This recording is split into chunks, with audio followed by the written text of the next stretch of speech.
Las noticias, protagonistas y tendencias del momento con César Miguel Rondón en Conexión.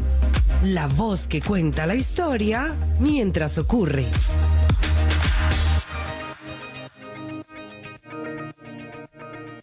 Muy buenos días. Son las 9 en punto de la mañana de este martes 19 de marzo del año 2024. Y en este momento, a las 9 en punto de la mañana, usted está sintonizando en Conexión por Éxitos 107.1 FM, la emisora del sur de Miami, territorio Éxitos. Usted también nos puede escuchar en su teléfono celular a través de la aplicación Actualidad Media Group. Esa aplicación usted la puede descargar de manera gratuita. Y si usted entra en éxitos107.com, además de escucharnos, nos puede ver.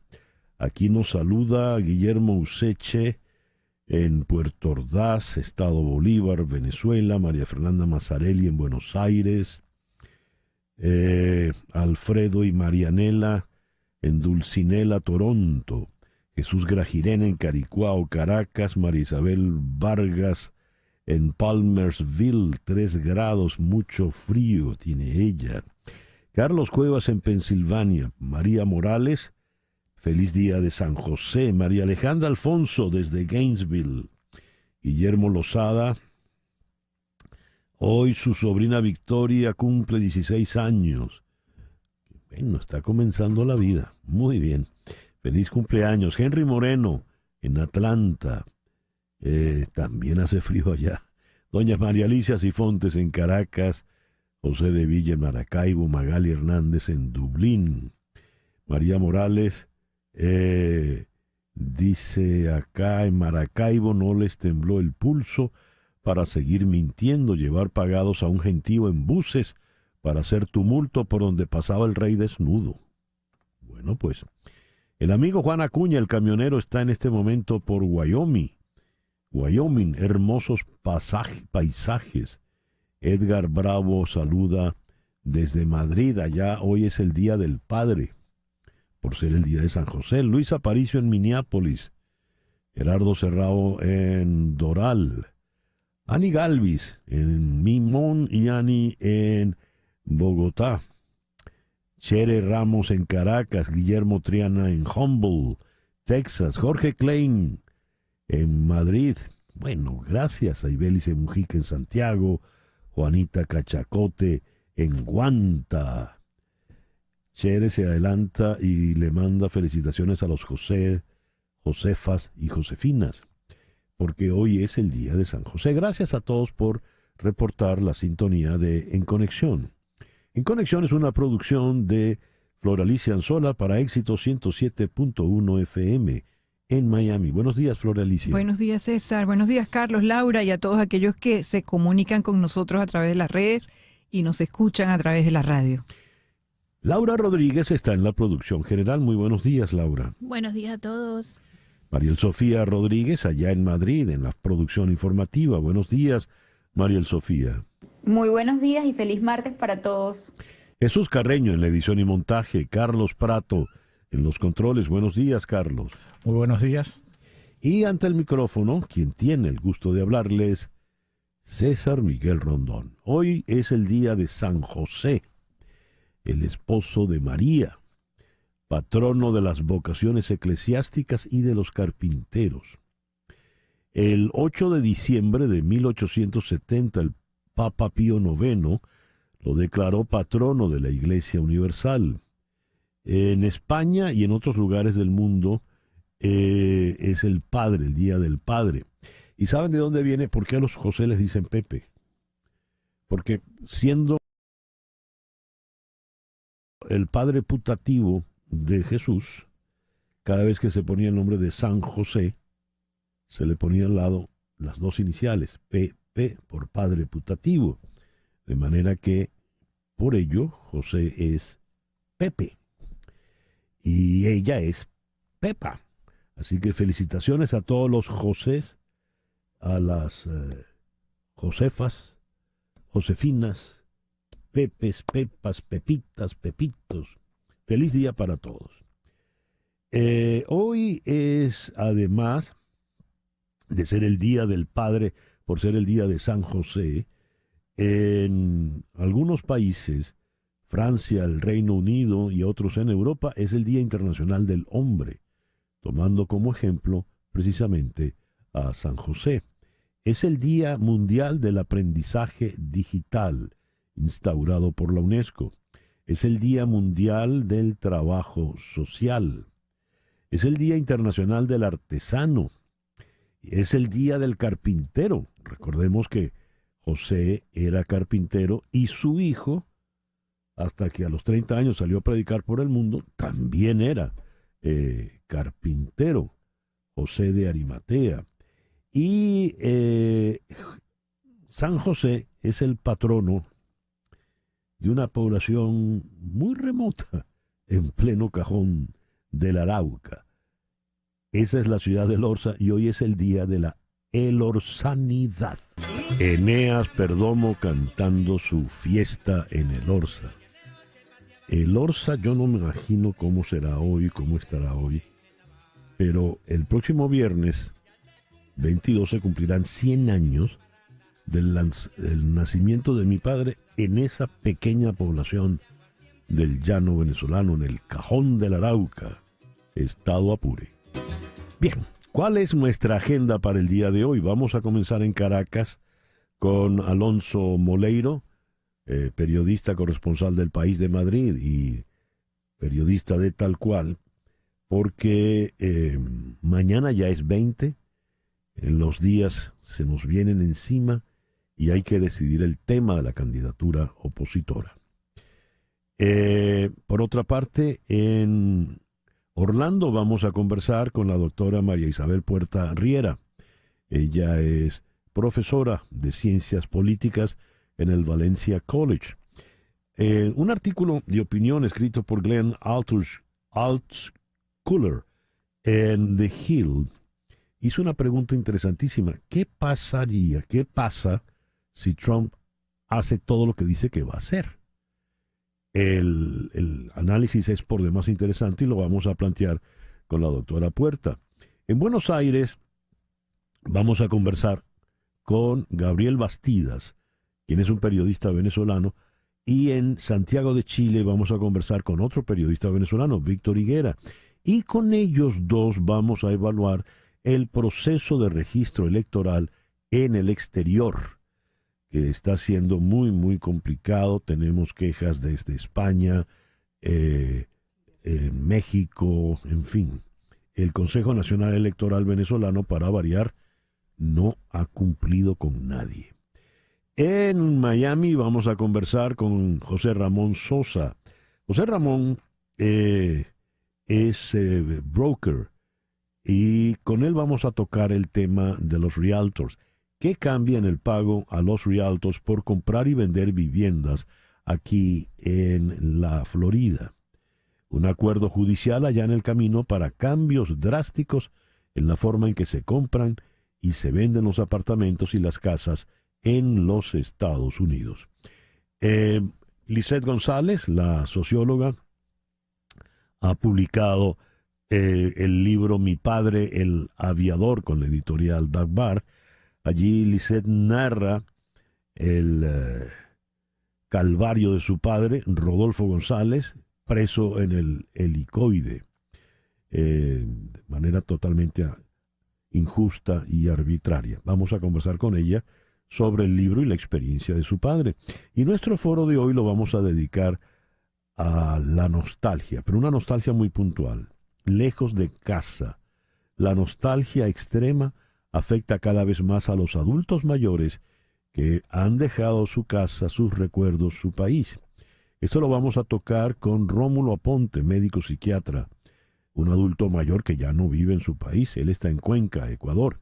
Y en Orlando, la psicóloga Liliana Torrella nos va a acompañar, nos va a brindar herramientas para ayudarnos a manejar este menudo problema en familia. Ese va a ser nuestro programa para el día de hoy, martes 19 de marzo. Y a las 9:09, mucho 9, que es mi número favorito, Capicúa. Vamos con las efemérides. El 19 de marzo del 721 a.C. se avistó el primer eclipse lunar del que se tiene noticia. El 19 de marzo, en 1812, en Cádiz, se publica la primera Constitución española, denominada popularmente la Pepa, porque se publica en el día de San José, entonces la llaman la Pepa. Y de allí viene, cuando se decía viva la Constitución, decían viva la Pepa. Y allí viene la expresión. El 19 de marzo de 1882 se coloca la primera piedra del Templo de la Sagrada Familia en Barcelona, la obra cumbre del gran arquitecto Antonio Gaudí. Eso ocurrió hace 142 años. Se espera que va a concluirse la Sagrada Familia en el 2033. Hubo un retraso importante de 7 años por la pandemia. Pero ya cada día es más impresionante esta obra magna. Hoy cumple 88 años Úrsula Andress, la actriz suiza que fue todo un símbolo sexy, la Venus, la Botticelli moderna, le decían, porque en la primera película de James Bond, Doctor No, en las playas de Jamaica, ella aparece del mar, con un bikini blanco y una daga, un puñal en la cadera. Y el pobre Sean Connery quedó, pues, como quedamos todos en la audiencia, ¿no? Imagínense, si yo la vi de niño, esa imagen no se me va a ir más nunca. Y lo comparaban con el cuadro de Botticelli, Venus saliendo del mar. Pues ella cumple hoy 88 años. Más joven, la señora Glenn Close, hoy esa gran actriz, está cumpliendo 77 años. Glenn Close ha sido nominada 8 veces al premio Oscar. No lo ha ganado nunca. Una de las mayores injusticias en el mundo del cine. Y hoy está cumpliendo 69 años Bruce Willis. Se ha retirado porque padece de afasia. Afasia es una enfermedad terrible que dificulta el habla, la comunicación. No hay manera de poderse comunicar, ¿no? ¿Verdad? Y el 18 de marzo de 1982, en el marco de la Guerra de las Malvinas, tropas argentinas desembarcaron en las Islas Georgias del Sur. En el año 2003, los ataques aéreos de una coalición liderada por Estados Unidos y la Gran Bretaña señalan el comienzo de la invasión de Irak, sin el apoyo de Naciones Unidas y desafiando la opinión mundial. El 18 de marzo del 2019 se hace oficial la compra de la 21st Century Fox por parte de The Walt Disney Company. Walt Disney pagó por la Fox $71.300 millones. De allí resultó Fox Corporation, que comenzó a cotizar en el S&P. En 1930 nació uno de los grandes saxofonistas del jazz, Ornette Coleman. Coleman fue el impulsor de lo que se llamó free jazz, jazz libre, y falleció en el 2015 a los 85 años. Hoy está cumpliendo 71 años Billy Sheehan, el bajista de la banda Mr. Big. En 1953, también el 19 de marzo, nació Ricky Wilson, de la banda The B-52. Wilson falleció en 1985, cuando apenas tenía 32 años. Chere Ramos pregunta, pero yo siempre pensé que su papá era zuliano. Sí, mi papá fue zuliano. Él, a los meses de nacido, lo sacaron de El Orza y se lo llevaron a Cabimas, donde, milagro de milagros, hacía más calor todavía. Por eso él siempre se asumió zuliano y hablaba zulianísimo. El editorial con César Miguel Rondón. A ver, diseñando una clásica celada administrativa para colocar a las fuerzas democráticas en el apuro de discutir con urgencia el nombre de otro candidato, luego de tener electo ya uno, el oficialismo chavista finalmente descorre el velo del panorama electoral de este año. Así comienza una nota en Runrunes a propósito de la circunstancia muy compleja que está viviendo la oposición. El régimen dictatorial parece disponer de todo. Tienen el reloj de la vida nacional y el reloj, por lo tanto, electoral. Disponen del mapa geográfico de Venezuela que compete a nuestro territorio y que también toca lo que es la Venezuela en el exterior, léase los venezolanos. Ellos deciden quiénes pueden inscribirse en el registro electoral en el exterior, habida cuenta que hay unos 7 millones de venezolanos que podrían votar en el exterior y esos 7 millones decidirían cualquier elección. Pero como hemos visto y hemos leído, pues el Consejo Nacional Electoral no mueve las manos ni para apartarse las moscas, porque en definitiva no han hecho nada, absolutamente nada. Mano segura, mano ganada no se tranca. Frase de María Corina Machado en alusión al juego de dominó. Cuando usted tiene la mano ganada, no va a cometer la tontería de trancar el juego, no sea que los tantos del contrario, pues resulten que van a ir en su contra y va a tener usted que aportar una cantidad inmensa por ser derrotado. No van a trancar. Eso se lee políticamente en que la señora Machado y sus seguidores irán hasta el final con la opción electoral. Pero evidentemente la señora Machado no podrá pasar. Si el Consejo Nacional Electoral se ha mostrado con tal grado de arbitrariedad e indolencia, pues no va a dejar que ni siquiera llegue ella un par de cuadras antes para tratar de inscribirse. Leo acá en la misma nota en Runrunes: al momento de escribir estas líneas, se desarrollaban prolongados encuentros entre la dirigencia de la Plataforma Unitaria y María Corina Machado para intentar encontrar una ranura a sus diferencias. La candidata es ella, pero parece que no puede y no se sabe cómo es que lo hará posible. Las relaciones de Machado con los dirigentes fundamentales de la oposición, por lo demás, no son particularmente buenas. El dilema consiste en cómo hacer efectivo el mandato que la haga candidata y qué puede hacerse como alternativa en caso de que esto no sea posible. Además, vamos con el tema de las tarjetas. El mismo CNE había dejado 2 tarjetas para que la oposición, léase la señora Machado o quien vaya en su lugar, pudiese entrar en la competencia electoral para que los que así lo decidan puedan votar por ella. La tarjeta de la MUD, ¿la recuerdan? La vieja y triunfadora tarjeta de la MUD, la de la manito, y la de Un Nuevo Tiempo, el partido de Manuel Rosales.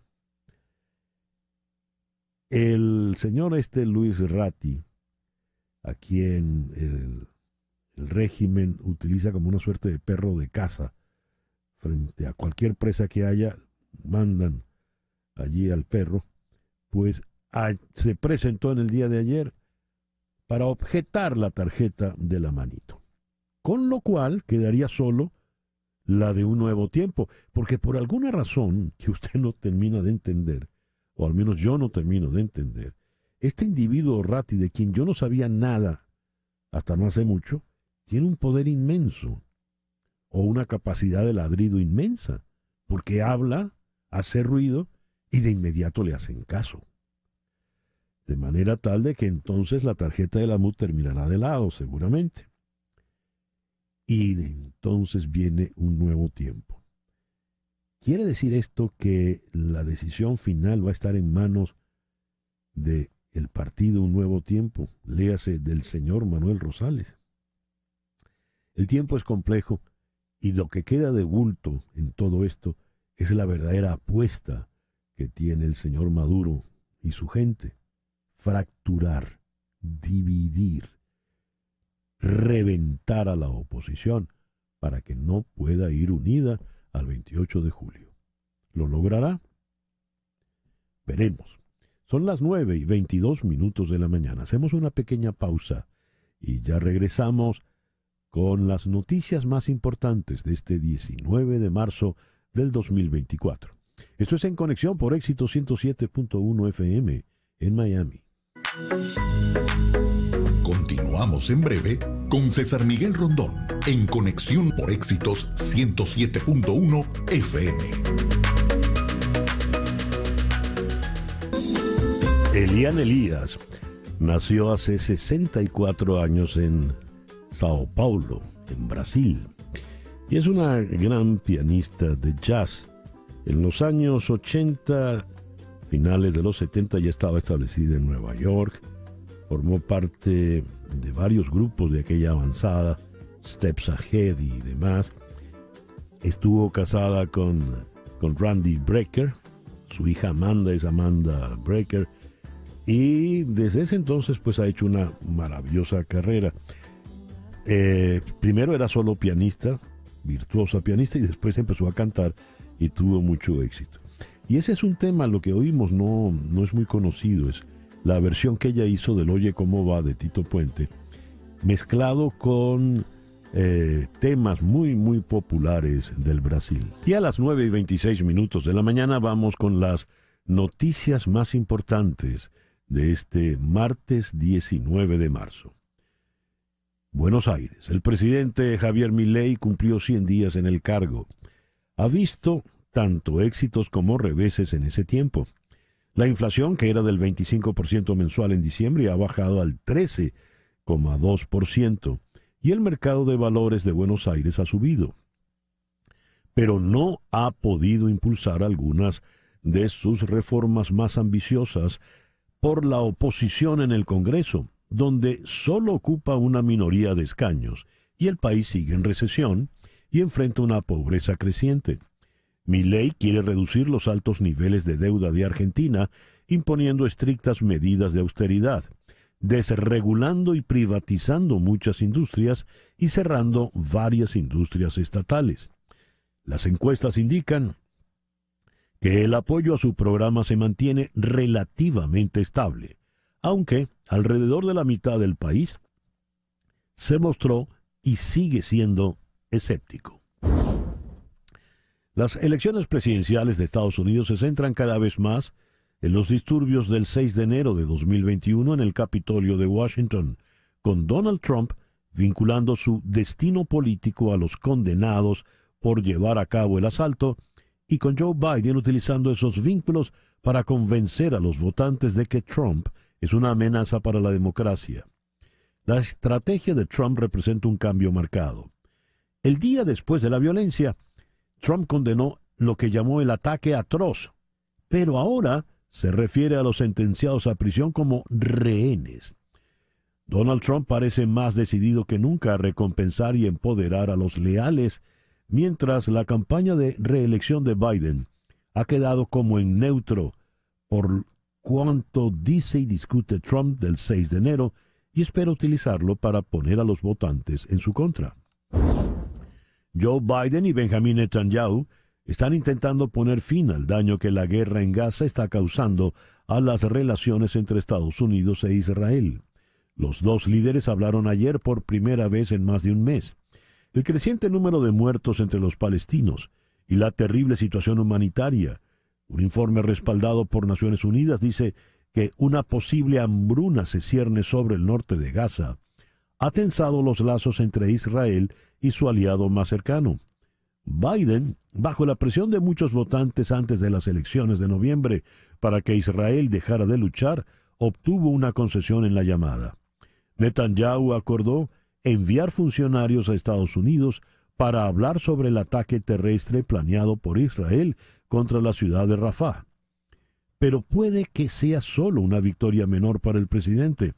No hay garantía de que Netanyahu sea persuadido de no enviar fuerzas a Rafah, una medida que él insiste es necesaria porque es el último bastión de Hamás, designada la organización terrorista por Washington y otros países. La Unión Europea ha redactado una legislación. La Unión Europea ha redactado una legislación para proporcionar a Ucrania las ganancias generadas por los activos soberanos rusos congelados ya en julio. Las propuestas, que requieren el respaldo de todos los Estados miembros, aplicarían un impuesto a las ganancias extraordinarias sobre los ingresos generados por las reservas inmovilizadas, con el objetivo de utilizar unos 3.000 millones de euros al año para financiar el suministro de armas a Ucrania e impulsar su industria de defensa. En Colombia, indígenas del suroeste pidieron a las autoridades que el asesinato de Carmelina Yule Paví, cometido por las disidencias de las FARC, no quede impune, al tiempo que denunciaron que la caravana que llevaba el cuerpo de la lideresa fue atacada por este grupo armado en el departamento del Cauca.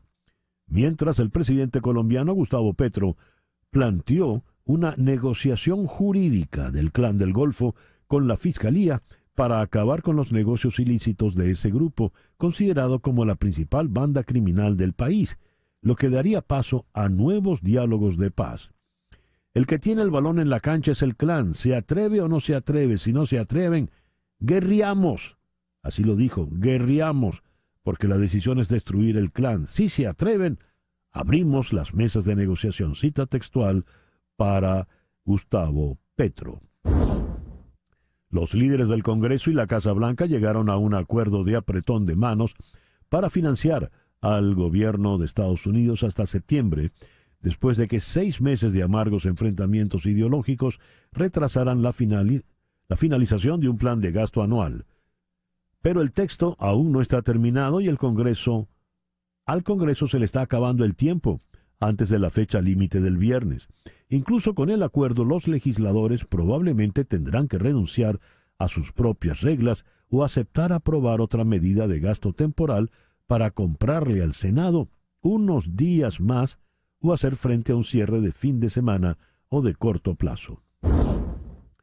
Cientos de venezolanos en el exterior viajaron horas y por cientos de kilómetros en vano, pues el Consejo Nacional Electoral no habilitó las máquinas para la actualización de datos en el padrón en las principales ciudades de los países de acogida, con lo que incumplió el cronograma que fijó para las presidenciales de julio. Esta situación, reportada por venezolanos residentes en países como España, Argentina, Perú, Colombia, Ecuador, Chile, genera frustración y descontento entre la diáspora venezolana que desea participar en el proceso electoral. Donald Trump perdió su intento de impedir el testimonio de Stormy Daniels, una estrella porno, y Karen McDougal, una modelo de Playboy, en el juicio penal del expresidente en Nueva York, donde se le acusa de falsificar registros comerciales relacionados con pagos para mantener su silencio antes de las elecciones de 2016. Ambas mujeres pueden ser citadas como testigos porque su testimonio es fundamental para las afirmaciones de los fiscales de que Donald Trump intentó ocultar presuntos encuentros sexuales con las mujeres. Trump, que niega haber actuado mal, había argumentado que su testimonio no era relevante para los cargos de que había falsificado registros comerciales.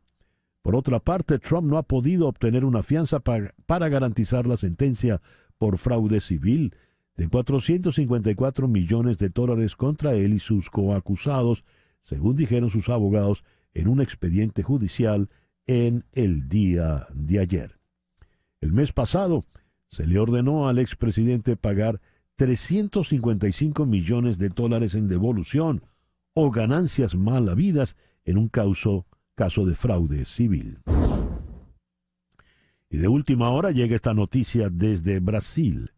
Sao Paulo, la Policía Federal acusó al expresidente Jair Bolsonaro de asociación criminal y de falsificar sus propios datos de vacunación contra el COVID-19 en la primera acusación contra el asediado líder de extrema derecha y otras potencialmente en camino. La Corte Suprema publicó la acusación de la policía que alega que Bolsonaro y otras 16 personas insertaron información falsa en la base de datos de salud pública para que pareciera que el entonces presidente, su hija de 12 años y varios otros en su círculo íntimo habían recibido la vacuna para el COVID-19. Y a las 9:35 vamos a Caracas, donde está el periodista Alonso Moleiro, de quien leíamos unos párrafos en nuestro comentario editorial de hoy, de cuyo artículo leímos unos párrafos. Alonso, buenos días, ¿cómo estás? Buenos días, José Miguel, encantado de saludarte. El tiempo se nos viene encima, Alonso. Los días son cada día menos. Absolutamente. ¿Cuál es la situación planteada a la fecha de hoy, día de San José? Bueno, claro, el gobierno, tú sabes que en todos los eventos electorales, el gobierno chavista siempre controla el tiempo. Y al controlar el tiempo lo controla todo, y ese es un instrumento para forjar resultados electorales. El chavismo tuvo un tiempo de muchísimo poderío electoral y podía ganar dando alguna evidencia de fuerza política. Tiene ya unos 6 o 7 años decreciendo y es una minoría, aunque ciertamente es una minoría organizada y tampoco la puede subestimar, pero el asunto es que al controlar el tiempo pues se comprimen las opciones. Son días muy decisivos, digamos. Creo que el discurso de María Corina Machado es bastante orientador, habla de una persona que tiene los pies en la tierra, pues está pidiendo confianza. Ahí hay unas pugnas, César Miguel, porque evidentemente los partidos de la plataforma tienen apuro por elegir un nombre alterno en caso de que, como más o menos luce, María Corina Machado no pueda participar. Y las relaciones entre los partidos de la plataforma, por lo menos algunos de sus jefes, y María Corina Machado no son particularmente buenas. Entonces, bueno, yo creo que los partidos de la plataforma, por lo menos en términos declarativos, han decidido acoplarse, pedirle a ella orientación y buscar trabajar en una zona consensuada. Muy probablemente Machado pueda estar pensando en alguien de confianza, en un llamado para seguir con alguien de confianza. Hay una tarjeta disponible, muy pocas. Una de ellas es la de Un Nuevo Tiempo. Y la otra es la de la MUD. Porque, bueno, hay que decirlo. Ya Ratti la impugnó, en estos ¿no? días. ¿Ah? Luis Ratti ya impugnó la de la MUD. Exactamente. Y en esto vamos a estar, pues. Es el proceso. Ese es el papel de Luis Ratti en esta historia, por lo que se ve. Entonces, hay partidos ahí que han jugado una línea moderada, el MAS, les quitaron la tarjeta, Convergencia, movimientos incluso hasta inofensivos, ¿no? Y bueno, de esto no se informa, y yo sí creo que hay una actitud ahí un poco extraña, pero yo no sé por qué el rector de Un Nuevo Tiempo no comenta nada de esto. Lo cierto es que ocurrió hasta ahora, las conversaciones son, bueno, imagínate, pues los niveles de precisión, tensión, pertinencia, foco, y intereses encontrados, la necesidad de acordar sobre un espacio complejo, porque bueno, yo sí creo que Manuel Rosales, San Miguel, decidió, aunque no lo ha dicho, está como a la vista, ha decidido ver qué papel juega en este cuento, porque si no, Luis Emilio Rondón es una de sus personas de confianza y dirigente de Un Nuevo Tiempo. Rosales es gobernador electo, Rosales es uno de los pocos políticos opositores que tienen algún tipo de relación institucional con el Palacio Miraflores. Se han visto ambos en cada uno de los palacios de gobierno y la tarjeta de Un Nuevo Tiempo está ahí. Pero, claro, yo lo que no sé, porque es decir, ¿hasta dónde puede llegar Rosales con esto? Pues porque él sabe que le puede hacer daño si escamotea una opción tan popular como la de María Corina. Es decir, en este momento todo pasa por la decisión de Rosales. No. Yo creo que aquí la decisión que pesa es la de María Corina Machado. Lo que ella haga valer, lo que ella diga. Lo que yo estoy viendo es que ellos están tratando de ver cómo se meten ahí. O sea, cómo venden una opción de, bueno, mira, lo posible es esto, vamos a hacer esto. Pero bueno, evidentemente que una eventual transición política o una situación, ¿qué le vas a pedir a la gente? ¿Qué le vas a ofrecer a la población? Lo que va a decir Rosales es muy distinto a lo que va a decir María Corina Machado. Entonces, a lo mejor no hay acuerdo. Pero a lo mejor hay acuerdo después también. Es decir, estamos en una situación muy difícil de evaluar, César Miguel, porque es muy hermética. Las cartas están todas cerradas y porque además aquí pueden venir muchos escenarios imprevistos con nombres sorpresa, con circunstancias como no esperadas. Leo unas declaraciones de Julio Borges que citas.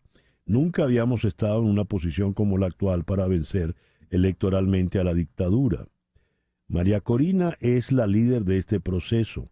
Me preocupa que no existe la unidad necesaria para poder vencer a Maduro. Y quizá esté hablando Borges aquí también incluso de su propio partido. ¿Qué me Es puedes probable. decir? Yo creo que sí, Es lo mismo Capriles. O sea, Capriles se dirige a María Corina en unos términos que María Corina no le va a aceptar. O sea, María Corina le va a decir, yo no tengo nada que discutir contigo ahorita. O sea, ella es la que está al frente. Y esto pasa con Acción Democrática. Ya hay gente que tiene unas opiniones, una visión. Pero claro, tampoco le vas a decir a María Corina, ponte la gorra de líder y renuncia. O sea, no puedes hacer eso. O sea, eso es lo que le decía una repite a Carlos Andrés Pérez. Es decir, asume un sacrificio por la patria, renuncia, estás buscando otra cosa. Y, o sea, hay que, tampoco, es decir, ella tiene un capital político que es normal. Ella quiere jugar un papel en esta historia porque tiene un mandato, porque es su momento. Es su momento, lógico, efecto, es su momento. Sí, sí. Ahora, el asunto de César Miguel, cómo, digamos, si hay una persona que logre el equilibrio, o si es posible que las tendencias de la plataforma, que no quieren pelear, y menos en público, logren acordar, porque hay zonas de desacuerdo ahí más o menos importantes. Y yo creo que diferencias personales. El tema de los egos vuelve a atravesarse. Sí, bueno, eso es un mal crónico que tiene la oposición venezolana. Y claro, aquí hay un tema, César Miguel, María Corina Machado sabe, la unidad se ha venido dando, como me dijo Carlos Blanco, yo creo que eso es cierto, en una entrevista que le hice, por debajo. Quiero decir, la gente no le importa si es Primero Justicia, si es Un Nuevo Tiempo, si es Vanguardia, cualquier partido, Vanguardia Popular Progresista o la Causa R, lo que sea. O sea, la gente quiere el cambio. De las marchas van todas las banderas, va la bandera de Venezuela. Entonces, por debajo, de manera natural, ella es la que concita todas las... Pero bueno, al tomar decisiones arriba, estas personas tienen cosas que decir, pero bueno, ellos estuvieron enfrentados en la primaria y mucha gente ha interpretado, bueno, yo lo creo, que la votación que obtuvo María Corina es una especie de castigo a los partidos de la plataforma. Entonces, de todo eso hay que tomar nota aquí, pues.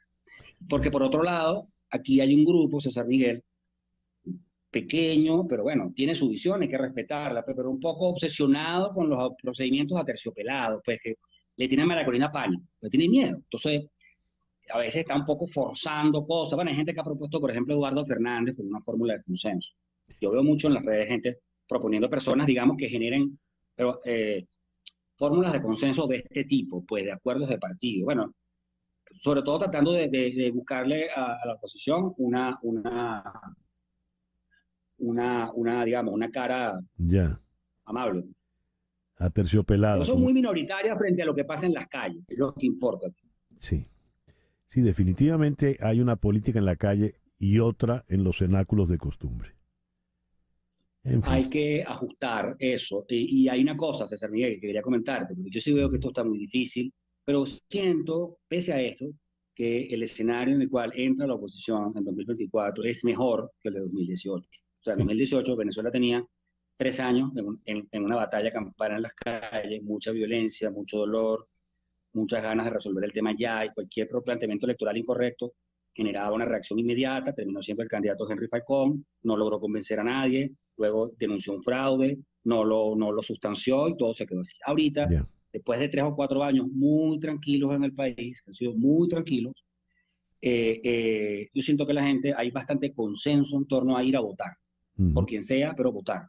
Y eso es un arma, porque yo siento que la voluntad de cambio está muy extendida. Entonces, bueno, ¿a dónde va a llegar el chavismo con esto? Bueno, es lo que hay que ver ahora. Pero digamos, de votar, aquí no hay otra tesis que no sea votar. Bien, veremos, pero hay que decidir pronto porque el tiempo se nos viene encima como una plata banda. Sí, señor. Estamos en una de los 30 segundos finales del baloncesto. Así es. Alonso, muchas gracias por estos minutos en el programa de hoy. Un abrazo, José Miguel, encantado como siempre. Alonso Moleiro desde Caracas, del diario Tal Cual y corresponsal del País de Madrid en Venezuela. 9:44 de la mañana. Al regreso, ¿Qué pasa si Donald Trump hace todo lo que está prometiendo en campaña electoral? Esto es en Conexión por Éxitos 107.1 FM en Miami.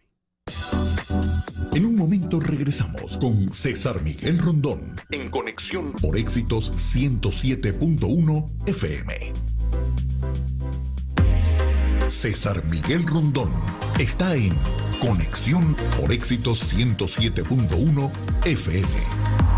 Y a las 9:46 de la mañana hacemos contacto con Hani Martínez Ward, tu abogada de accidentes. Hola Hani, muy buenos días, ¿cómo estás? Muy buenos días, ¿cómo están? Muy bien, muy contentos de hablar contigo. ¿Qué noticias nos tienes para hoy? ¿Cómo va la oficina?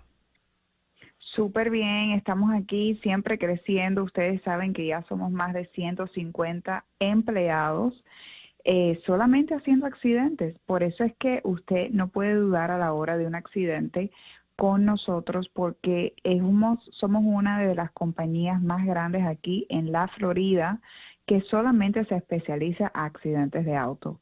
O sea, tenemos otras firmas grandes, pero hacen un poquito de todo. Realmente somos una de las pocas firmas donde las compañías de seguro nos toman muy en serio porque sabe que tenemos abogados no solamente que negocian la primera, la segunda, tercera oferta hasta que usted tenga la máxima compensación, pero si no se cierra en una negociación en medio de precorte, entonces los abogados de litigio están listos para pelear en corte, presentar la demanda bajo un juez y obviamente la compañía de seguro no quiere eso.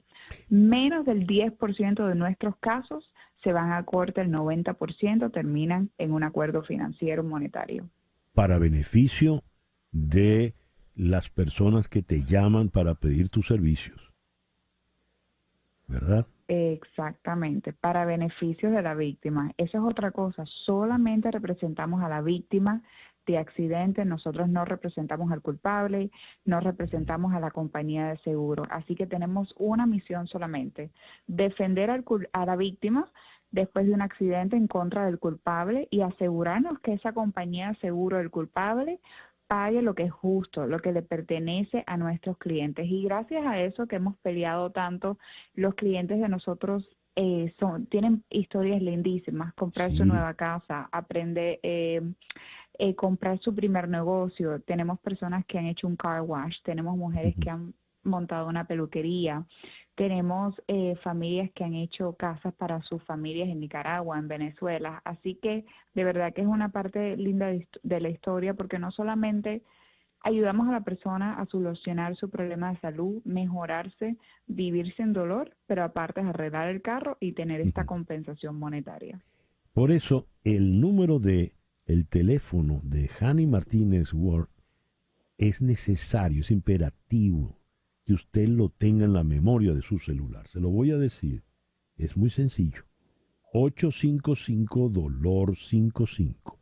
855-DOLOR-55. Le repito, 855-DOLOR-55, que equivale a 855-365-6755. Y entre todas esos servicios que ustedes prestan, Hani, también se ocupan del vehículo. También ocupamos el vehículo. La mayoría de las personas o firmas, usted va a la firma legal y solamente se van a encargar de su salud, pero nosotros te ayudamos con todo el aspecto.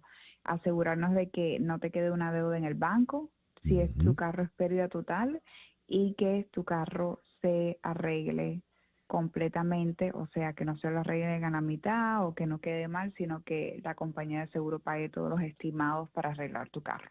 Le repito el número entonces, 855-DOLOR-55, 855-DOLOR-55, que es el teléfono de Hani Martínez Ward, tu abogada de accidentes. ¿Algo más, Hani? Eso es todo, estamos aquí. Recuerde que si usted no quiere venir hasta nuestras oficinas de Miami Lakes, puede hacerlo por teléfono en 15 minuticos o podemos mandarle un investigador a su casa y usted no tiene que pagar absolutamente nada. Muy bien. 855-DOLOR-55, 855-DOLOR-55, el teléfono de Hani Martínez Ward, tu abogada de accidentes. Muchísimas gracias, Hani. Muchas gracias. El reloj indica 9:51. Las noticias de este momento en Conexión Radio. ¿Y qué noticias tenemos en este momento, Flor Alicia? Escucha esto, César Miguel. La posible verificación de 2 segundos milagros, uno atribuido a Carmen Rendiles y otro a José Gregorio Hernández, que cuenta con 4 beatos, ha visto un renovado interés en las causas de santidad tras la beatificación de José Gregorio Hernández. A principios de 2023, la Iglesia venezolana espera el decreto. En octubre del 2022, de acuerdo al padre Gerardino Barrachini, vicepostor de la causa del beato José Gregorio Hernández, se obtuvo la validez jurídica que confirmaba que había recibido con éxito su presunto segundo milagro. La causa de la beata Carmen Rendiles se encuentra en estatus similar, aunque el presunto segundo milagro fue entregado en el año 2021 y presentó retrasos por la pandemia hasta ahora. Así que podría darse un pronunciamiento probablemente antes de que finalice el año. Y tengo entendido que el milagro ese impresionante de José Gregorio Hernández tiene que ver con Miami, con venezolanos en Miami. En Miami. Es lo que tengo entendido. Gracias, Flor, por Glenn Altschuler, publicado de Hill. La se hace una pregunta. ¿Qué pasa si Trump regresa a la Casa Blanca y hace lo que dice que hará respecto a una serie de cuestiones vitales? Entre los temas más grandes en la historia de Estados Unidos, dirigida a unos 11 millones de inmigrantes indocumentados. La idea de no dar subsidios a escuelas que exijan a los estudiantes vacunados o que no pague su cuota correspondiente a la alianza. Abordando este tema, vamos a Orlando.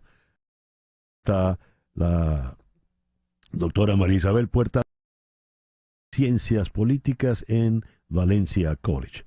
María Isabel, muy buenos días. Muchísimas gracias por acompañarnos. Buenos días, César, un gusto.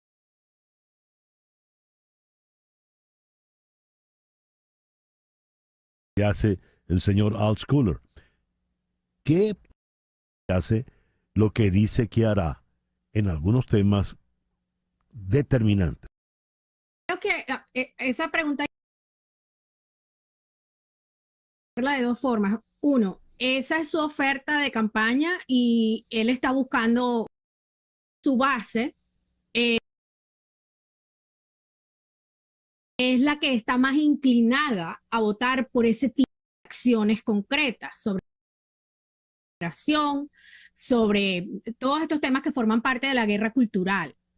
Sí, el problema para Trump ha sido siempre que su base, él no ha logrado ampliar digamos, ese electorado. Más allá de los comentarios que hemos escuchado sobre lo que las encuestas toman sobre el voto afroamericano y el voto latino, del realineamiento que algunos están planteando, es como prematuro, sobre todo sabiendo que las encuestas a esta fecha no nos van a dar una gráfica de noviembre. Sin embargo, creo que si persisten estos la muy baja popularidad. Hablamos mucho de lo mal que está Biden en encuestas, pero rara vez menciona que Trump está peor en cuanto a digamos, a cuál prefiere entre los dos. Hay una competencia muy cerrada, pero Trump no está posicionado en ese sentido. Entonces, de ser la tercera opción para algunos, la única, es lo más probable. Y yo creo que lo que él está ofreciendo ahorita es apenas una entrada, un aperitivo para lo que va a venir, porque yo estoy segura, estoy convencida que teniendo a Stephen Steve Bannon, aunque ellos tienen una relación de amor-odio que eso es como una montaña rusa, pero tipo de gente que lo va a acompañar. Él era un John Kelly, él no va a tener gente que lo frene. Y yo sí estoy segura que va a hacer solamente lo que está prometiendo, sino mucho más de lo que está planteado en ese proyecto 2025. Por favor, ¿podrías ahondar un poco en lo que tú has dicho? ¿Cuál es la situación real de las encuestas? Y me gustaría que ahondaras más en el tema de que Trump ha llegado, complace a la base trumpista, pero es su techo, es decir, él no ha subido más allá, no le ha llegado.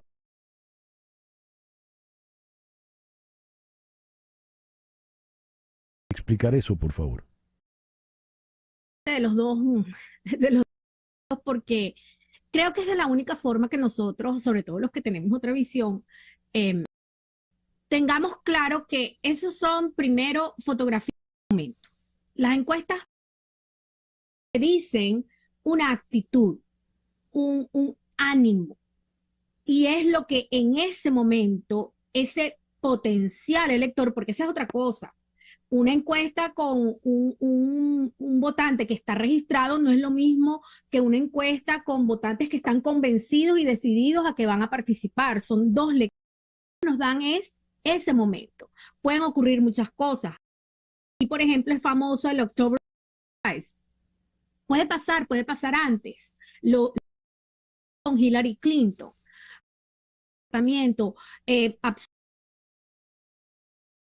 Absoluto, inflexible y mucho más en un elector que se siente frustrado, que solo tiene estas dos opciones en realidad. Entonces, las encuestas, por una parte,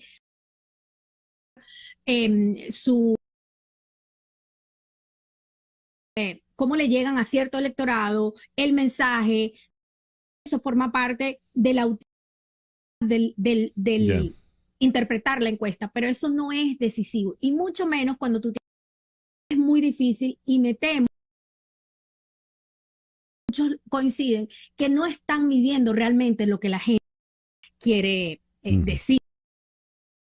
Preguntas muchas veces te dicen que están, por otro lado, contrario. Muy bien. Concluir entonces, Marisabel, volviendo a la pregunta inicial. Las elecciones, si regresa a la Casa Blanca, va a hacer todo lo que va a hacer. Haría. ¿Cómo sería la nación entonces?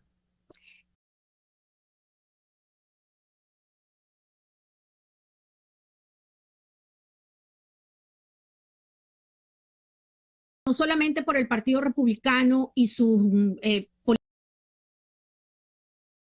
dar el sistema, pero es que también la Corte Suprema es una profundización de la misma institución al voto.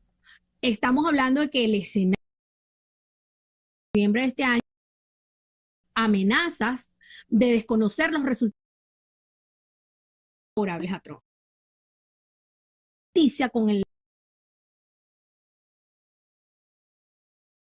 no solamente porque Trump se va a deshacer de todo el comportamiento, el caso de los documentos en el sur de la Florida, anticipa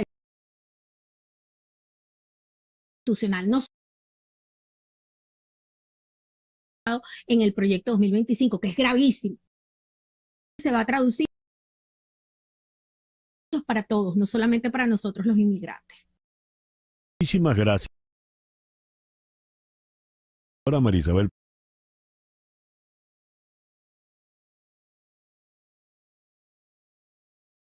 Es profesora de Ciencias Políticas en Valencia College. Nos habló desde Orlando. Una pequeña pausa y al regreso vamos con nuestro foro en el día de hoy. Nuestro foro, estar lejos de casa. La nostalgia extrema afecta cada vez más a todos, pero de manera muy especial a los adultos mayores. Ya regresamos. Esto es en Conexión por Éxito 107.1 FM en Miami.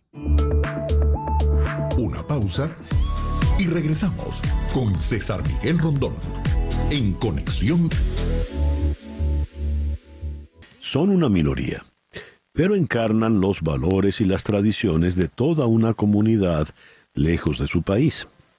Los ancianos son una cara más de la inmigración latinoamericana.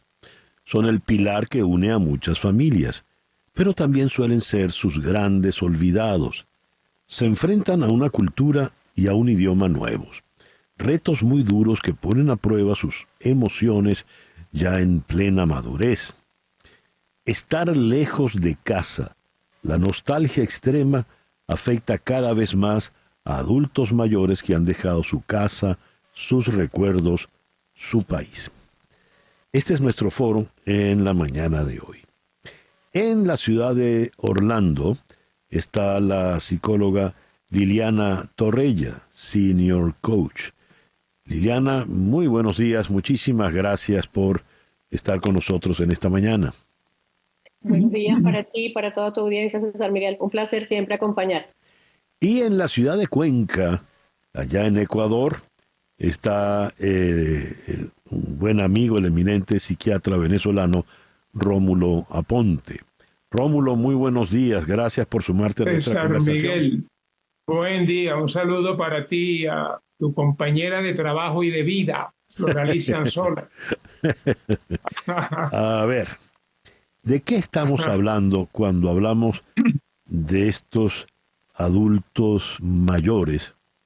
Que leo que se empieza a considerar adulto mayor, en este caso a cualquier persona mayor de 65 años. De manera tal de que puedo hablar, debería entonces hablar en primera persona. Pero, ¿de qué estamos hablando cuando hablamos de ellos en su condición de migrantes? Porque me estoy sospechando que a lo mejor no fue decisión de ellos de emigrar, sino de algún miembro más joven de la familia, algún hijo, vaya usted a saber, nieto.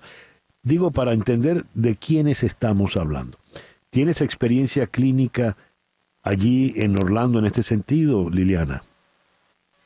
Sí, César Miguel, en los últimos 3 años hemos visto un incremento importante, sobre todo en la ciudad de Nueva York, donde también hago parte de mi práctica o he hecho parte de mi práctica apoyando a migrantes, donde cada vez más estamos teniendo este grupo de adultos mayores que por lo general, así como tú lo comentas, no son personas que toman la decisión de migrar, pero son personas que acompañan a su grupo familiar y que en algunos casos también son personas que han tenido que emigrar forzadamente producto de los desplazamientos que se generan a raíz de ciertas situaciones o condiciones sociales en sus países de origen. Entonces estamos hablando de un grupo que, entre comillas, es una minoría que ha venido, a mi modo de ver, en crecimiento bastante veloz en los últimos años, por lo menos en Estados Unidos, en la experiencia que yo manejo. A ver, el término estar lejos de casa es la nostalgia. Y leyendo materiales para este foro, me topo con una nostalgia con apellido, que es la nostalgia extrema. Nostalgia en inglés es homesick, es decir, enfermedad del hogar que ya no tengo. ¿Qué es nostalgia? ¿Cómo se define en un caso como este psiquiátricamente la nostalgia y la nostalgia extrema? Le pregunto al doctor Aponte. Sí, César Miguel, hola Liliana, un gusto saludarte. La nostalgia como el estrés postraumático son sufrimientos derivados del recuerdo, del pasado que no tengo en mi presente. Hay un estudio muy interesante para referirnos con alguna base científica a este tema tan interesante. Un estudio que se hizo sobre la salud mental en el contexto de la migración venezolana, liderado por 2 psiquiatras, un psiquiatra peruano que ha hecho una gran carrera en Estados Unidos desde hace muchos años, el doctor Alarcón, y el doctor Ordóñez, presidente de la Asociación Ecuatoriana de Psiquiatría. Este estudio, con toda una base muy científica, abarcó a miles de migrantes y evaluaron, entre otros aspectos, la salud mental. ¿Qué encontraron en este estudio tan importante? Publicado en journals, en revistas de salud mental en Estados Unidos. 60% de los migrantes sufrían trastornos de depresión. 40% de los migrantes tenían 60% trastornos de ansiedad, 40% depresión, 3% ideación y riesgo suicida, 40% estrés postraumático. Este estudio es muy revelador del impacto terrible que tiene la migración sobre la salud mental de los migrantes. ¿Y qué encontramos? En el caso de la ansiedad, es cómo el individuo, con qué actitud el individuo afronta las nuevas demandas que implica mudarse a otro país, a veces hablar en otro idioma, dejar atrás las querencias, los amigos, la familia, la casa, el país. Hay un sentimiento de pérdida allí, ¿no? Que se asocia a la tristeza. El enfrentar las demandas de esta nueva condición de vida genera mucha ansiedad. El sentirse que no puedo con esto, ese sentido, esa idea de desesperanza, se asocia al riesgo suicida. De tal manera que es una experiencia de vida muy traumática que hace mucho daño.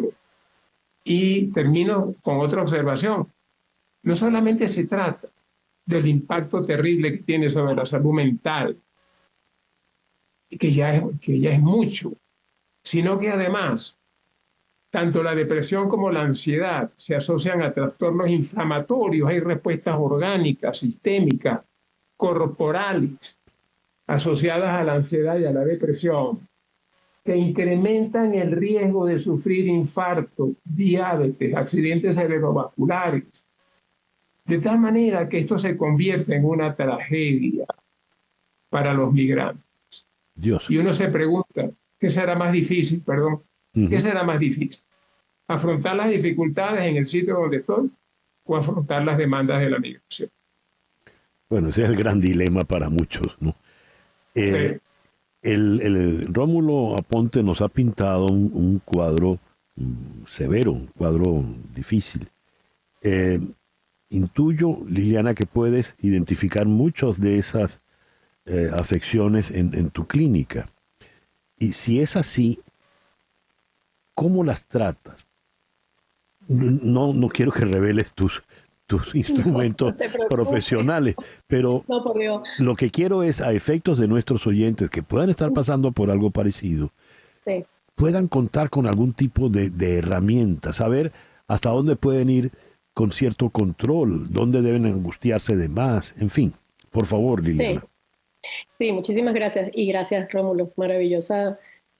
Porque esos son datos que de verdad son preocupantes y el trabajo que se está haciendo en general es buscar alternativas para esta realidad que nos está tocando en general manejar a los profesionales de la salud mental. Y hay varios elementos, César Miguel, que han sido claves para un mejor pronóstico cuando se presentan estos cuadros de ansiedad, de depresión y de lo que estamos específicamente relatando hoy, que es esta sensación de nostalgia, que es esto que Rómulo decía, que asociamos a recuerdos porque somos en general seres humanos hechos de rituales, hechos de hábitos. Cuando estas personas que llevan tantos años de su vida, digamos, teniendo unos hábitos que les generan seguridad, y el proceso migratorio hace que muchos de esos hábitos tengan que modificarse, tengan que cambiarse, entonces empiezan a sentirse fuera de su campo de seguridad, de estabilidad. Entonces, una de las cosas más importantes es poder proveer en cierta medida de nuevos patrones de anclaje seguro. cosas que pueden parecer sencillas pero importantes, es que estas personas puedan conservar algunas partes de esos recuerdos o de esas cosas que le permiten a ellos poder recordar eso que era importante de su casa, de sus amigos, de su vivencia. Gracias a Dios tenemos la posibilidad de las plataformas tecnológicas y esto ayuda muchísimo a que haya una mayor comunicación con esas personas que muchas veces ellos recuerdan con mucha nostalgia. Poder ingresar en algunos grupos comunitarios que en estos países hay como una apertura mayor a ciertas cosas para el adulto mayor, programas de voluntariado, programas donde ellos, pues, centros donde ellos pueden ir y hacer actividades que hacían quizás en su país de origen y que pueden ahora volver a retomar. Todo lo que les ayude a poder, por una parte, expresar cómo se están sintiendo con respecto a este tema, porque muchas veces no lo pueden comunicar, y luego poder generar nuevos patrones sencillos de hábitos que estén conectando parte de esos recuerdos con parte de la nueva realidad, puede ser, en principio, de las cosas que mejor resultado están teniendo para estas personas que necesitan también sentirse útiles en el nuevo país, necesitan sentirse valiosos con lo que hacen, necesitan sentirse que pertenecen de alguna manera. Y valiosos con la familia, ¿no? Para no sentirse como un estorbo. Exactamente, como un extraño. Sí. Sí. A ver, hablaba la psicóloga Liliana Torrella. Rómulo, has hablado de ansiedad y de depresión. Son cuadros que no fácilmente los identifica quien los padece, ¿verdad? Ahora, el entorno que los rodea, la familia con la que viven, asumiendo que estas personas mayores vivan con familia, ¿no? No sean solitarios. ¿Qué pistas pueden tener los familiares para saber que este adulto mayor está pasando por un cuadro depresivo, un cuadro de ansiedad severo que puede ir a mayores? ¿Qué pistas son estas, Rómulo? Sí, muy interesante tu observación. ¿Cómo detectar esto, no? La depresión. En la depresión hay 5 síntomas fundamentales. Los síntomas afectivos, que es la tristeza, los sentimientos de culpa, la anedonia, que consiste en la pérdida del placer, las cosas que yo disfrutaba antes, ahora ya no las disfruto. Síntomas motivacionales, que es la apatía, no me provoca hacer nada, no quiero salir, no quiero hacer nada. Síntomas conductuales, la pasividad, acostado, sentado en el sofá. Síntomas fisiológicos, insomnio, trastornos del apetito, fatigabilidad y cansancio. Esos son indicadores de depresión. Indicadores de ansiedad, la persona nerviosa, taquicardia, sudoración, el cuerpo tenso, sobresalto, la persona que se ve pues que está muy tensa, ¿no? Muy inquieto, no tiene descanso, no tiene reposo, la inquietud, el sobresalto, indicadores de ansiedad. Eso es importante porque hay un principio en medicina que se llama diagnóstico precoz y tratamiento oportuno. Eso es muy válido para el cáncer y para cualquier enfermedad. Entonces, esta observación que estás haciendo es importante. ¿Cómo los familiares pueden ayudar a reconocer esto? Y buscar el apoyo interesante. Liliana hablaba de un aspecto práctico, incorporar a labores comunitarias, establecer vínculos interpersonales, buscar un empleo, una actividad. Eso es interesante. Pero también es interesante la actitud. La actitud me refiero a la parte mental.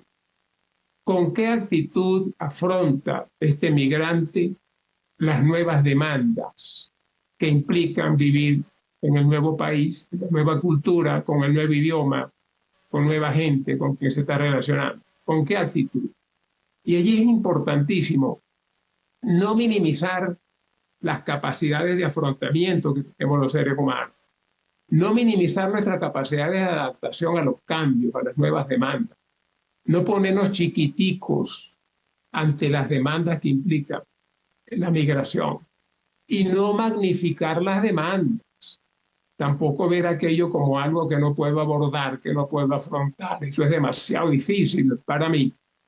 porque como observaba Liliana, si se incorporan a temas comunitarios, actividades físicas, recreacionales, de trabajo productivo, etcétera, la persona puede con eso reconocer que sí es capaz de adaptarse, que no son tan grandes las demandas. En resumen, la actitud mental de no minimizar mis capacidades de afrontamiento a las nuevas demandas que implica mi cambio de vida y no magnificar esas demandas. Eso es una cosa fundamental para prevenir el desarrollo de estos trastornos, de estas enfermedades mentales tan importantes que ya señalamos. Quiero cerrar refiriéndoles una anécdota que me ocurrió recién en un centro comercial aquí en Miami, en una de estas grandes tiendas. Me le acerco a una señora que está identificada, vestida pues como empleada de la tienda, y le pregunto en inglés por el baño. Bueno, la señora se pone nerviosa, trata de explicarme que no hay baño dentro de la tienda sino afuera, y que para llegar a donde está el baño debo cruzar aquí, cruzar más allá. Y yo noto la dificultad de la señora y le digo, dígamelo en español. Pero ella me sigue hablando en inglés. Insisto, dígamelo en español. Y ella sigue en inglés hasta que termina. Y le digo, pero dígamelo en español. Pero me entendió, ¿verdad? Me dice ella. Sí, claro que sí le entendí. Ay, menos mal, me dice ya ella en español. Y esas cosas de solidaridad, terminamos abrazados. Yo le dije, la felicito. Me supongo el arrojo, la entereza de esta señora para, hablando un inglés más que machucado, atreverse a hacer su trabajo y estar allí. Les quiero agradecer mucho que nos hayan acompañado en esta mañana. Liliana Torreya, psicóloga, senior coach en Orlando, y el doctor Rómulo Aponte, psiquiatra allá en Cuenca, Ecuador. Gracias, Rómulo. Gracias, Liliana.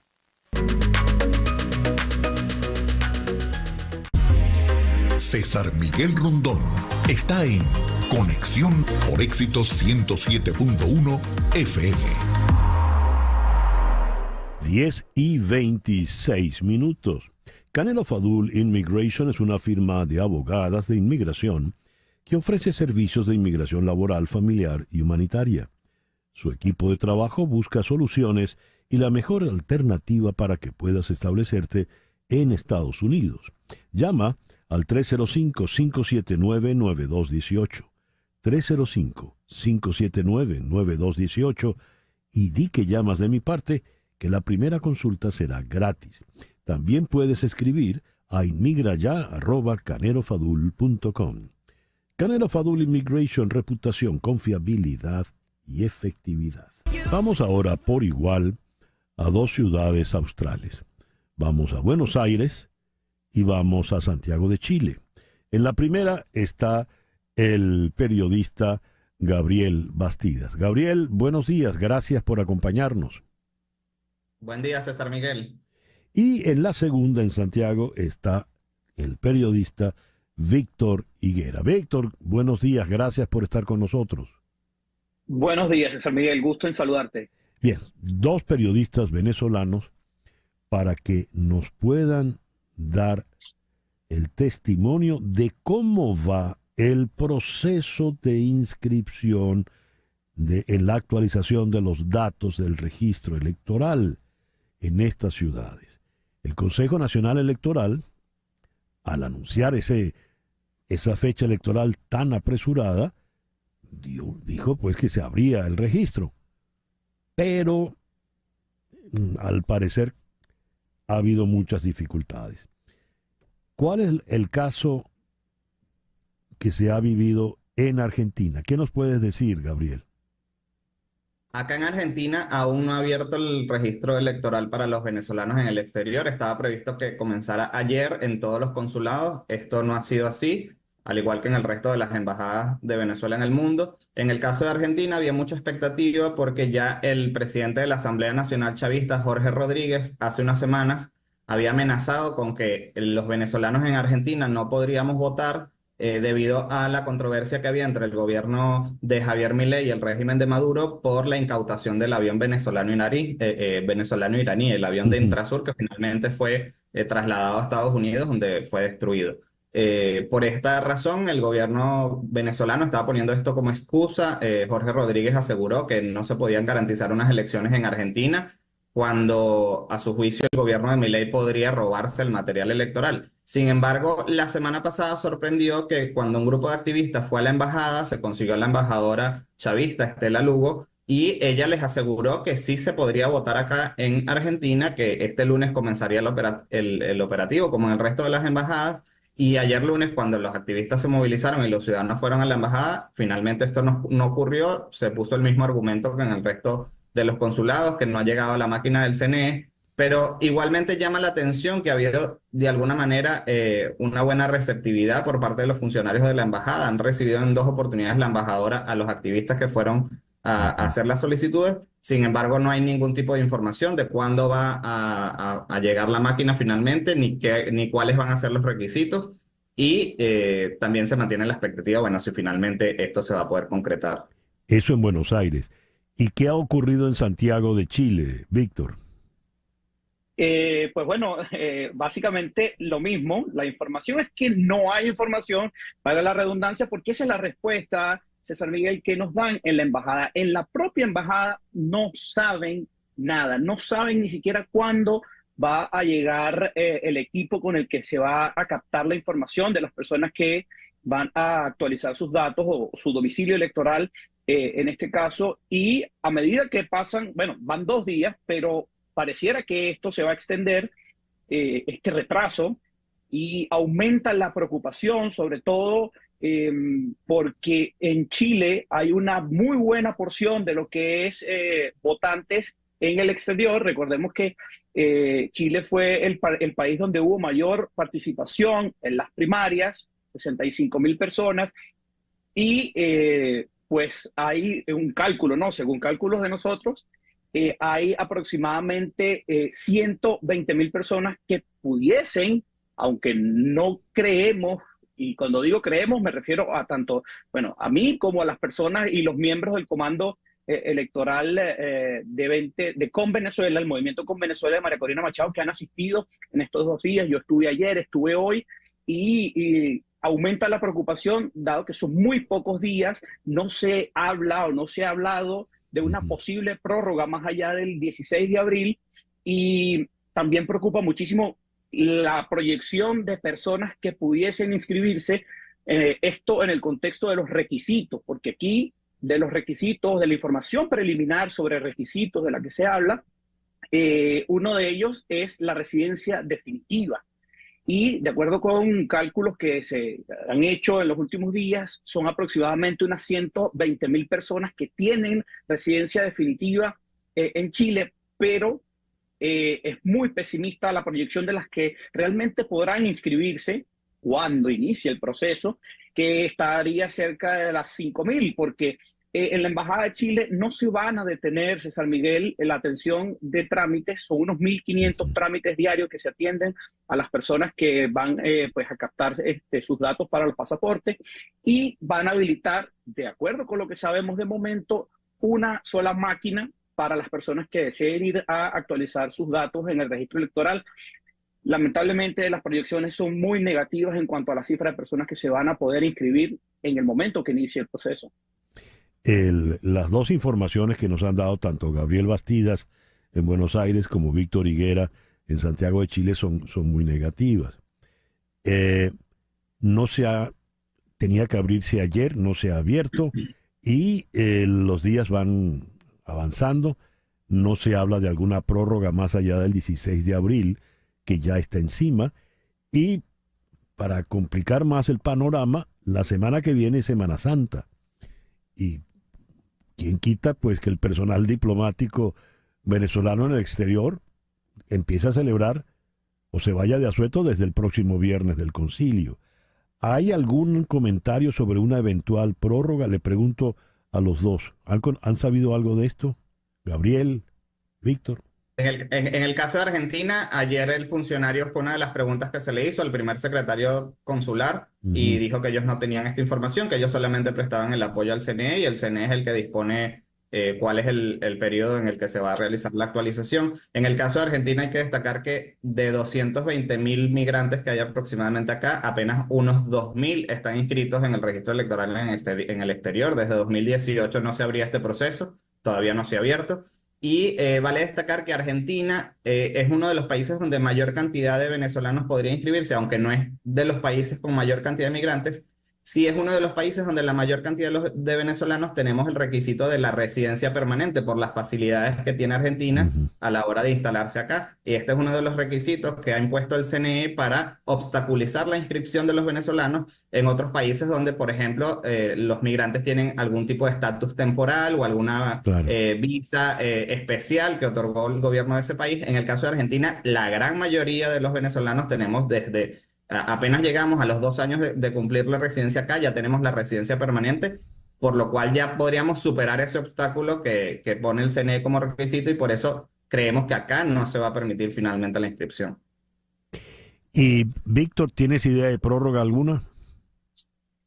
No, mira, no se sabe nada de una prórroga más allá del 16 de abril, pero sí nos indicaron que se va a regir el horario de atención, se va a regir por el indicado por el CNE, es decir, que no se va a atender tampoco en Semana Santa, esto va a ser de lunes a viernes, no se va a atender ni 28 ni 29 de marzo, es decir, que ya quedarían 18 días, contando con el día de hoy, solamente 18 días para atender.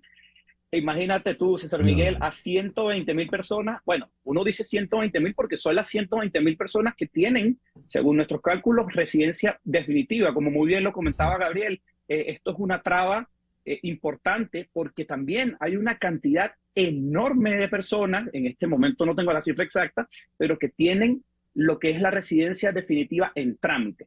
Pero mientras no tengan la residencia definitiva aprobada, no pueden constatar de que tienen, de acuerdo con los requisitos del CNE, una residencia legal permanente en Chile. Entonces esto reduce muchísimo el número, reduce muchísimo las proyecciones de las personas que se vayan a poder inscribir, tomando en cuenta de que se calcula una atención de aproximadamente 250 personas diarias que se acerquen. También influye muchísimo el horario de lunes a viernes, porque las personas tendrían que tomarse un día de su trabajo para poder venir. Y las personas también que están en regiones también la tienen muy complicada en ese sentido. En fin, qué problema. Gabriel Bastidas en Buenos Aires, muchas gracias. Víctor Higuera en Santiago de Chile, muchas gracias a los dos. Saludos. Un abrazo. Un abrazo. Y a las 10:37 aquí en Miami, hacemos contacto ahora con José Román Sosa. Él es realtor con experiencia de más de 20 años en Miami, broker asociado en la empresa Compass. José Román, muy buenos días. Muchas gracias por atendernos en el programa de hoy. Estás en mute, José Román, estás en mute. Tienes que... Estoy en mute. Ahora sí ya estás perfecto.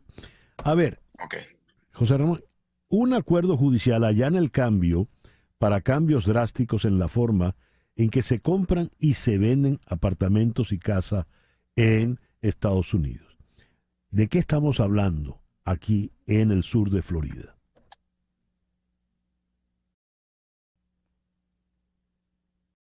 A ver. ¿Me escuchas? Sí, te escucho perfectamente. Perdón, que no te escuchaba. ¿Me puedes repetir la pregunta, Miguel? Gracias por la invitación. Un acuerdo judicial allana el cambio para cambios drásticos en la forma en que se compran y se venden apartamentos y casas en Estados Unidos. ¿Qué es lo que cambia? ¿Subirían o bajarían las comisiones de los realtors? ¿Qué pasa con los vendedores? ¿Qué pasa con los compradores? ¿De qué manera afecta eso aquí en el sur de Florida? Sí, lo que se está cambiando es la forma de cómo compensar al agente inmobiliario del comprador, porque hubo un settlement con la Asociación Nacional de Realtors y una demanda que se introdujo en Missouri en el año pasado, en octubre, donde se decía que las comisiones de los compradores no se tenían que pagar ni ofrecer por anticipado por parte del representante o realtor del vendedor. Entonces, ¿en qué cambia la cosa? Que ahora tú, si eres el agente del comprador, no sabes anticipadamente cuánto es lo que te van a pagar como agente inmobiliario. Eso ha creado una cierta incertidumbre. Esto es algo muy novedoso. Apenas salió el settlement el viernes pasado o el acuerdo el viernes pasado y hay muchas confusiones. La Asociación de Realtor está trabajando activamente en hacer seminarios, presentaciones, educación, porque esto es un tema de que hay que reinventar de nuevo la industria. Anteriormente, el agente del comprador tenía garantizada su comisión porque estaba anunciado en el MLS. ¿Qué es el MLS? Es el sistema, la plataforma que tenemos todos los corredores inmobiliarios para saber cuánto nos van a pagar si vendemos una propiedad. Y ahora eso no. Ahora es... Sí, perdón. No, ahora eso no está. Ahora eso, a partir de julio, eso no va a estar. A partir de julio, el comprador va a tener que ver cómo, el realtor del comprador va a tener que ver cómo le pagan. Es decir, va a tener que negociar con su cliente, decirle, mira, yo te represento en esta transacción, yo voy a ser tu corredor, yo te llevo de la mano, pero me tienes que pagar una comisión de tanto por ciento. Tradicionalmente era el 6%, 3 para el realtor del vendedor y 3 para el realtor del comprador.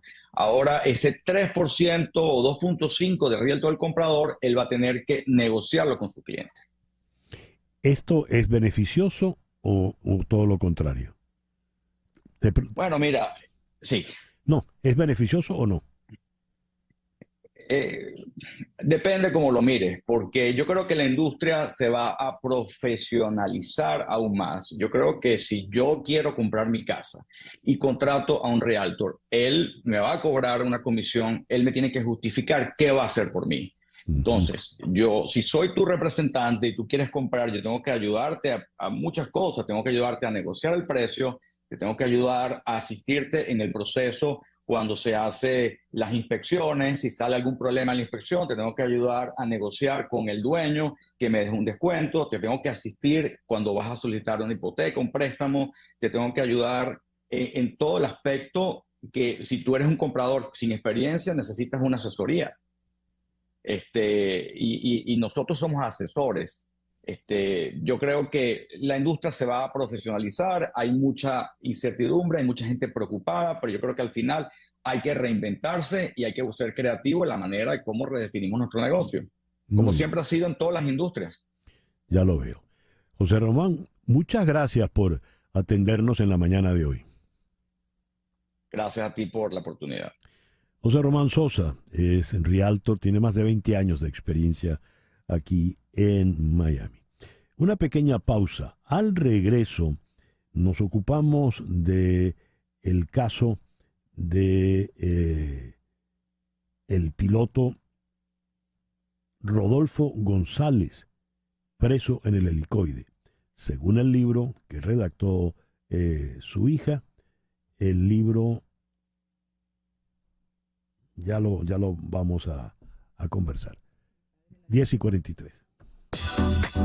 En un momento regresamos con César Miguel Rondón en Conexión por Éxitos 107.1 FM. Hoy a las 9 de la noche en TVV Network con Gladys Rodríguez. Ella va a tocar dos temas importantes: el panorama electoral en Venezuela y las elecciones en Rusia. Esta noche a las 9 con Gladys Rodríguez por TVV Network. Editorial Dagbar ha publicado el libro Mi padre el aviador de Lisette González. Mi padre el aviador puede sonar a un título de un libro de aventuras, mas no es un libro de aventuras, es un libro muy fuerte sobre la penuria que ha vivido el señor Rodolfo González, el aviador en cuestión. Lisette está con nosotros en la mañana de hoy. Lisette, muy buenos días, gracias por acompañarnos. Buenos días, César Miguel, y muchas gracias a ti por la invitación. ¿Qué le pasó a tu padre, Rodolfo González? Mi papá fue detenido en el marco de las protestas de 2014. Eso fue el 26 de abril de 2014. Llegó una comisión del SEBIN a su apartamento en Macaracuay y fue detenido, allanada la casa y detenido. Y esa misma noche, cuando mi mamá fue en la madrugada al helicoide a llevarle la comida y todo, bueno, la comida no, la ropa, cepillo de dientes, las cosas básicas que iba él a necesitar, también ella estuvo detenida esas primeras 48 horas después de la atención de mi papá. ¿Por qué lo detienen? Bueno, supuestamente un patriota cooperante que es una figura que ha usado en varios casos el gobierno de Nicolás Maduro, lo delató a él como financista y organizador de las guarimbas y de las protestas que estaban ocurriendo en Caracas en ese momento. Ujú. ¿Y qué pasó con tu papá? Él estuvo unos poco más de 10 meses detenido. El juicio propiamente nunca comenzó durante todo ese tiempo y el 12 de marzo de 2015 él se suicidó en el helicóptero. Tú lo acompañaste en ese proceso, ¿verdad, Lisette? Bueno, la historia está contada en el libro. Yo estuve, Por eso. por supuesto, yendo cada semana, 2 veces por semana a las visitas, acompañando cada vez que había audiencia en los tribunales. Y bueno, estuvimos ahí en la noche antes, o bueno, la noche de su muerte, porque nosotros no supimos hasta el día siguiente, pero esa noche fue cuando él murió. Él nos dijo que iba a ser trasladado, que lo iban a trasladar a Yare, que teníamos que ir muy temprano a las 7 de la mañana al helicoide para llevarle sus documentos, etcétera. Y nosotros no lo sabíamos en ese momento, pero esa llamada era su despedida de nosotros, porque no me llamó a mí, llamó a mi mamá y a mi hermana y llamó a mi tío Domingo, que era de sus hermanos el que estaba aquí en Caracas para ese momento. Él ya había tomado la decisión. Sí, sí, ya la había tomado. A ver, tú eres socióloga, eres doctora en sociología, eres una acuciosa defensora de derechos humanos, te he entrevistado en innumerables ocasiones a propósito de problemas políticos y sociales del país. Pero es la primera vez que estoy hablando contigo por algo personal. Sí. Algo que te ha verdad. tocado a ti de manera directa como protagonista. ¿En qué momento decides escribir Mi padre el aviador? Bueno, yo creo que desde el momento que mi papá estaba detenido y uno veía tantas cosas tan extrañas, vamos a llamarlas así, al momento de la visita, en cómo es el helicoide, cómo eso funciona, yo tenía como ese gusanito allí, oye, yo debería escribir esto, pero era como un sueño, ¿sabes? Cuando uno es chiquito y uno quiere ser arqueólogo para ser como Indiana Jones. Entonces, pero piensas que eso no va a ocurrir en realidad. Entonces, después, bueno, nada, llegó la pandemia, habían pasado ya unos años de la muerte de mi papá, y en el medio de la pandemia, que estábamos todos encerrados en nuestras casas, que eso tenía muchas cosas duras, por supuesto, pero también había más tiempo porque no sales a trabajar, los niños no hay que llevarlos ni buscarlos a ninguna parte. Entonces surgió un taller de literatura autobiográfica y yo dije, bueno, yo tengo esta idea de que quisiera escribir este libro, bueno, empecemos un taller a ver qué tal. Y entonces, bueno, ese fue como el disparador, ¿no? Con los ensayos en el taller y los comentarios con los compañeros. Y entonces, bueno, a mediados de 2021 empecé, digamos ya, no, de 2020 empecé a escribir. Y ahora es un libro que ha editado Sergio Dagbar con ese título, Mi padre el aviador. ¿Cuál fue el detonante, a tu entender, Lisette, para la decisión final de tu padre? Mira, él estaba muy nervioso. Él era una persona que era nerviosa y ansioso y esta amenaza de traslado para él fue muy fuerte. Dicen los otros presos que estaban cerca, porque bueno, para escribir el libro también entrevisté a varios expresos políticos que estaban con él en el helicoide en ese momento y ellos me cuentan que sí hubo como mucha presión hacia él en particular esa noche o esos 2 días antes, porque 2 días antes de la muerte de mi papá, había habido una visita del Ministerio de Asuntos Penitenciarios al SEBIN y habían hecho una suerte de estudio, una encuesta, una cosa, y es a partir de allí que supuestamente se había decidido el traslado. Y a él ese proceso le resultó muy fuerte. Porque bueno, por supuesto que el SEBIN no es ningún hotel y no es ningún lugar feliz, pero bueno, es el lugar que conoces, donde ya tienes una rutina, unos compañeros con los que estás preso, conoces a los custodios. Entonces yo creo que ese desconocido lugar, que era una cárcel común, donde están los planes, donde hay otras amenazas a la seguridad, además de lo que puedan hacer los funcionarios que están a cargo de la custodia, entonces eso sobre todo yo creo que le preocupaba era el efecto que eso iba a tener sobre nosotras, tener que pasar por esa requisa, etcétera. Ya. Lisette, muchas gracias por atendernos en el programa de hoy.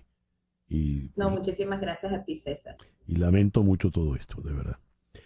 Lisette González, autora de Mi padre el aviador, editado por Dagmar. Son las 10:54. Las noticias de este momento en Conexión Radio. Ya para cerrar, ¿qué noticias tenemos, Flor Alicia? En un ensayo respaldado por el gobierno del Reino Unido, hecho a personas mayores, se les va a dar mascotas robóticas para tratar la soledad. Alrededor del 20% de los británicos tienen más de 65 años de edad y unas 900.000 personas viven con demencia. Se espera que ambas cifras crezcan rápidamente, pero el país carece de trabajadores sociales y se espera que los perros y gatos animatrónicos puedan proporcionar un complemento de bajo costo al personal humano. Un pequeño estudio anterior sugirió que las mascotas reducían síntomas como los delirios y la depresión en pacientes con demencia. Japón, otra sociedad que envejece, ha intentado cesar cosas similares en el pasado, incluido Paro, una foca robótica, aunque la revista MIT Technology Review informó el año pasado que la inversión de $300 millones del país en atención automatizada a personas mayores todavía en Japón no ha dado sus frutos. ¡Wow! ¡Qué increíble! ¿no? Increíble, sí. Gracias, Flor Alicia. 10:56. En Conexión fue una producción de Flor Alicia Anzola para Éxito 107.1 FM, con Laura Rodríguez en la producción general, Mariel Sofía Rodríguez en la producción informativa, Jesús Carreño en la edición y montaje, Carlos Prato en los controles y ante el micrófono, quien tuvo el gusto de hablarles, César Miguel Rondón.